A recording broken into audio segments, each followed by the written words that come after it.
You all, as a group, walk down a courtyard into the entrance of a grand castle. Your guildmaster tasks you with questioning one of the guards about an escaped prisoner that ran away about 2 days ago. When you reach the entrance, two orc guards stand there looking at you. They look down at you, brandishing their weapons, being suspicious of the lot of you, and ask you, "Who are you?" It's Charis Agonistes, which is based upon Father Charis from The Exorcist, and Samson Agonistes from Milton Samson Agonistes. He's blind, he wears goblin gauntlets, and basically he perseveres in the midst of adversity. My character's name is Davik Callan. He's a forest gnome from a small forest village. He's a rogue, but he also does a little bit of sorcery, which comes from a vine of magic that has existed in his family for quite a while. Brant Bezantine. His superhero name is Wild Shape. He's actually, it's a weird sci-fi sort of setting, so he's this crazy space druid. The whole way he works is we've flavored it so before I can wild shape, I have to ingest some DNA of the animal. So this is covered in like vials of different animal blood and skin, and he just has to down it before he can actually transform.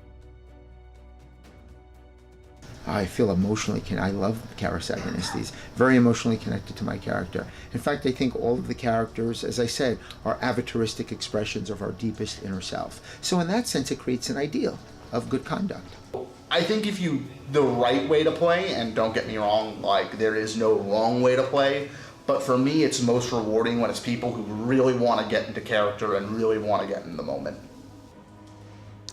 I feel like with the characters I make, I like to channel a little bit of my own personality into them. For Davik, I'm much more of a carefree sort who just likes to have fun, talk with little woodland critters, and just do whatever. But something that has developed over the course of the games is he's developed a little bit of a flaw in that he has a lot of anxiety when it comes to when things don't go right, which I definitely deal with from time to time.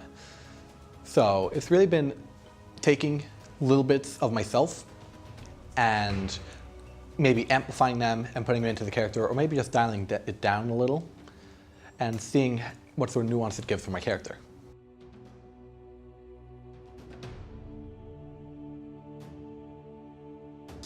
I usually charge it right in because I'm one of the strongest members, and I have my gauntlet gloves. So basically, I go like right through. You know, it's expected that I break through a wall or a door or something of that nature. Sometimes if I'm feeling, very sullen, I'll just, fall behind. But basically, I've taken more of the initiative now, even though it's endangered my life a couple of times, and I don't want my character to die. I was told if my character dies, that basically the character will not be gone forever, but it cannot continue. He cannot continue in that world. So it's like interdimensional travel. I'll be somewhere else. I can live somewhere else, but not in that world, which is important. I guess it's like a retired number for a ball player, because I don't want Charis Agonistes to go. But if he does have to go, I hope it's going to be something noble and a heroic end. My character has actually died on 4 different occasions in this game, but he's been brought back to life through some magic that our players have been able to use. So I am actually a little terrified of my character dying for the last time, but with how much our group has done, how much I've been able to do as my character, this is definitely going to be my all-time favorite character, no matter what. My favorite memory is when we were on on a boat, and Charis Agonistes acquired a harpoon, and basically we are right now on a quest looking for Dagon, which of course has a lot of Lovecraftian overtones. So I always like to be near the sea. I envision my character as looking like Jason Momoa, basically with some Aquaman garb. I'm very impressed by that, but he's blind, and so that's my favorite memory, actually in quest of Dagon with a new harpoon, which I forged myself, like Ahab. So it's an eclectic variation of stories and tales, but that's Out to Sea is my favorite memory. My favorite memory involved some of the absurdity that comes up from time to time in games. Like, there was one time.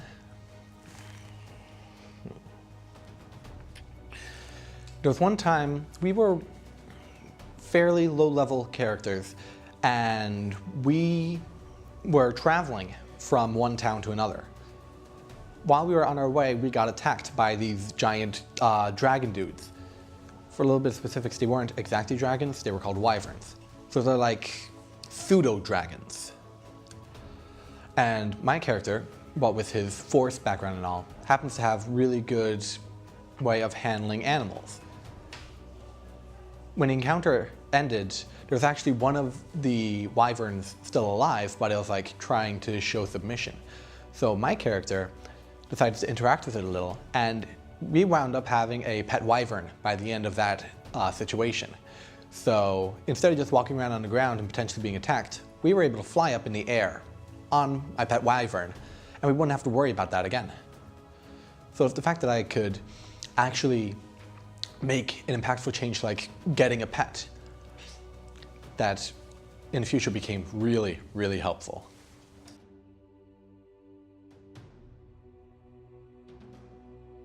Never been interested in making friends in any sense, but I don't know, we can have that for the camera. Let that go. Let it all go, it's good. But if we naturally are ourselves in front of each other, then that creates a bonding. So we don't have an agenda. It's not like, we're going to a singles, with the agenda to sort of meet people, but it just happens that we have a unified interest. And with all things, you can be closer to people with a unified interest than you can with your own family. So it becomes some sort of spiritual family because of that unification. I was actually visiting my DM for winter break at his college at Bennington College in Vermont. And while I was there, I actually got to take part in his game and his friends group's game. So I got to make friends at a completely different college with a bunch of people I had never even met before that, just by being able to play Dungeons & Dragons with them.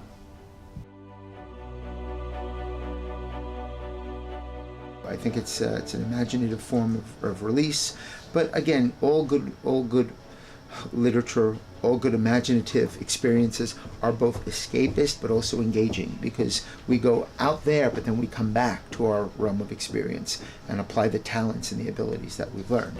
I'm not going to wear orc gauntlets and start breaking through walls, but maybe we can break through the walls of life, our psychological walls, our spiritual walls. It's all in a gone. That's what I love. I love that word, a gone. Struggle, struggle, struggle. Because through struggle, there's purification and redemption and sanctification and trial and temptation and endurance.